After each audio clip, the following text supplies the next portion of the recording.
In Greek mythology, Midas was the king of Phrygia and ruled from his castle and its beautiful garden in which roses grow of themselves, each bearing 60 blossoms and of surpassing fragrance, according to Herodotus.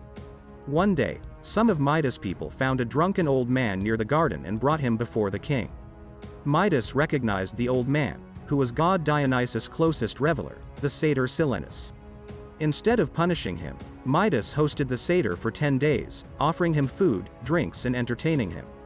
When he returned him safely to Dionysus, the god felt gratitude and offered Midas to grant him any wish he had. Midas, motivated by his greed, asked that he should be able to turn into gold everything he touched.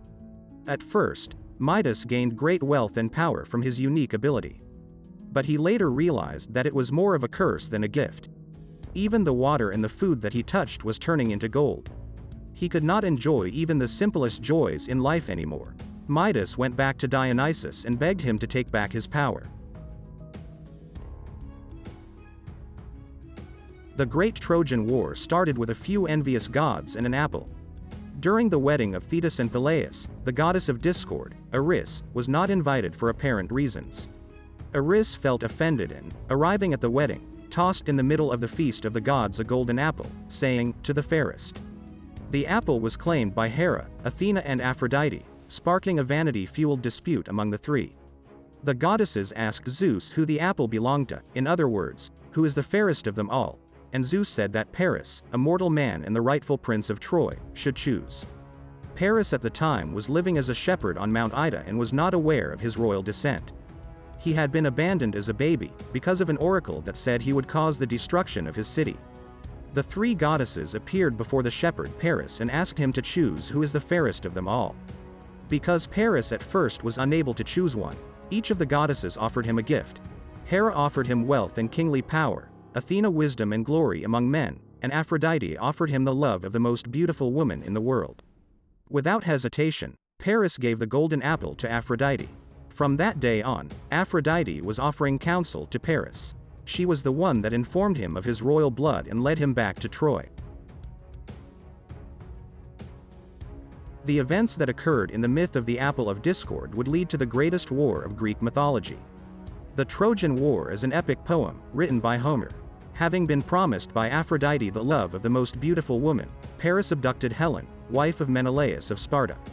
Refusing to return Helen, Menelaus' brother, Agamemnon, gathered a great army of Greeks to sail to Troy. At Aulis, the army was gathered, with the greatest Greek heroes among them, Achilles, Patroclus, Odysseus, Nestor to name a few. However, there was no wind for the ships to sail and the warriors started to complain. The reason for this was the killing of Artemis' sacred deer by Agamemnon. The Greek king was forced to sacrifice his daughter, Iphigenia, to appease Artemis and the winds came. For 9 years the Greek army was trying to enter the walls of Troy without any luck. Finally, Odysseus had an idea to build a gigantic hollow wooden horse, in which a small group of warriors would conceal. The other Greeks appeared to sail for home, leaving behind the horse as a gift to the Trojans. Despite the warnings of Cassandra and others, the Trojans took the horse inside the walls and celebrated with a lot of wine and music.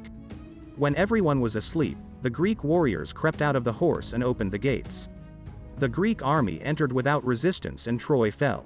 Achilles died during the battle, having been hit in the heel by an arrow. The gods also took part in the war. Hera, Poseidon and Athena aided the Greeks, while Ares and Aphrodite the Trojans. Odysseus, also known with his Latin name, Ulysses, was a great hero of Homer's epic poems Iliad and Odyssey. The Odyssey recounts his adventures since he left Troy, in his effort to return home. His wandering lasted for no less than 10 years. His adventures were many. He fought against the Chacones, broke free from the Lotus Eaters, escaped with cunning the Cyclop Polyphemus and son of Poseidon by blinding him, making the sea god his enemy.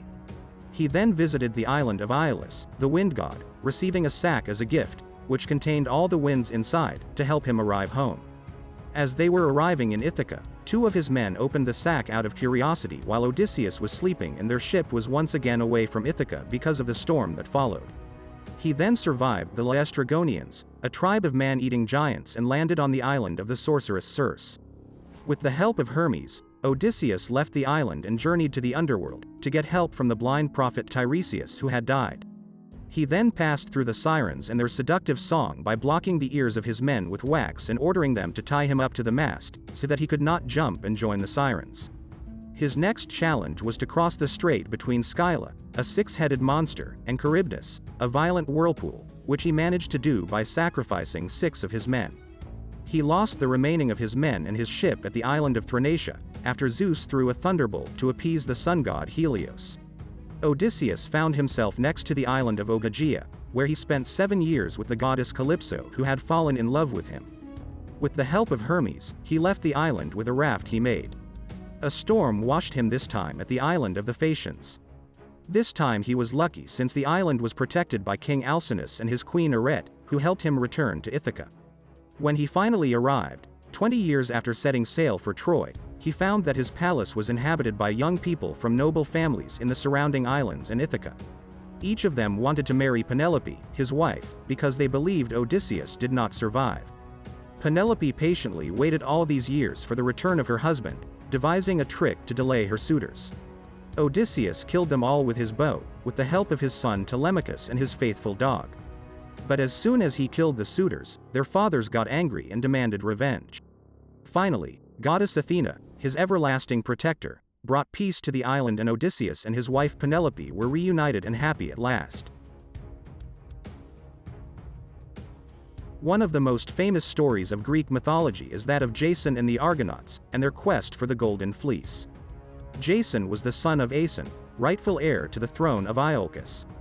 Peleus, the half-brother of Aeson, took the throne of Iolcus, bypassing Aeson and locking him in the dungeons. Peleus received an oracle from Delphi that a descendant of Aeson would seek revenge. Peleus believed that Jason was the one that the oracle meant, so he sent him to undertake an impossible mission, hoping that he will be slain in the process. The mission was to retrieve the Golden Fleece from the land of Colchis. The Golden Fleece was the skin of a winged holy ram of god Zeus, and it was guarded by a huge dragon. For the great adventure, Jason assembled the best heroes of Greece, including Hercules and Orpheus, and had a special boat built, named Argos. So, Jason and the Argonauts began their journey. After a challenging voyage, they arrived at Colchis and asked the Golden Fleece from King Aetes. The king deceived Jason and put him into great danger, only for Medea, Aetes' daughter, to save him. Medea was a sorceress and fell in love with Jason. She told him that she would help him retrieve the fleece if he would then take her back with him and marry her. Jason agreed, and Medea put a spell on the dragon, allowing Jason to retrieve the fleece. Jason and the Argonauts, together with Medea, returned to Argos and set sail away from Colchis. However, before they leave, Medea killed her brother, spreading his pieces across the ocean, so that her father would not follow them before he gathers all the pieces.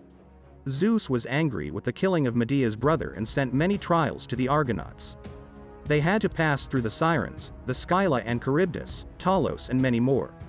By overcoming all of these obstacles, the Argonauts redeemed themselves and managed to return back home and give the Golden Fleece to King Peleus.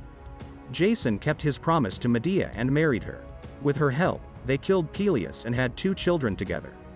Tragedy, of course, could not be absent from this story either. Jason fell in love with Glaucus and, full of revenge and madness, Medea killed their 2 children, fleeing to Athens. Jason fell into despair. He returned to his, rotten now, ship, Argos, and sat on the sand under it. One piece from the rotten ship peeled off and killed him. Lato was a female titan and a favorite lover of Zeus in his early days. While she was pregnant with Zeus' children, Zeus married goddess Hera.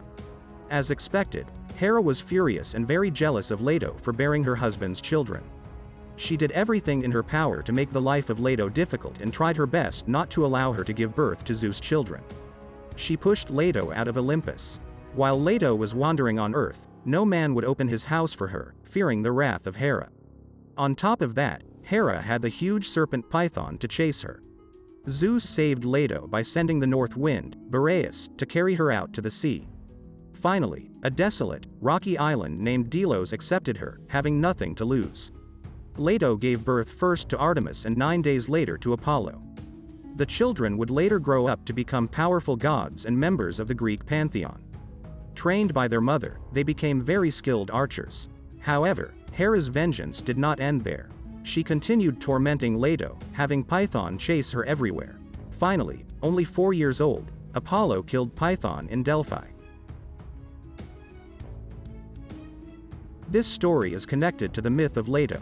Niobe in Greek mythology was the daughter of Tantalus and Dione or Euryanosa. She was married to Amphion and had 14 children in total, 7 boys and 7 girls. She boasted about the fact that she was blessed with so many children and made fun of Lato that she only had 2, Apollo and Artemis. For her hubris, Lato punished Niobe by sending Apollo to kill with his arrows all of Niobe's boys and Artemis to kill all of her girls. Upon seeing her dead children, Niobe, in despair, fled to Mount Sipylus where she turned into a rock. The rock became known as the Weeping Rock. If you liked this video and want to see more, please support me with like and subscribe.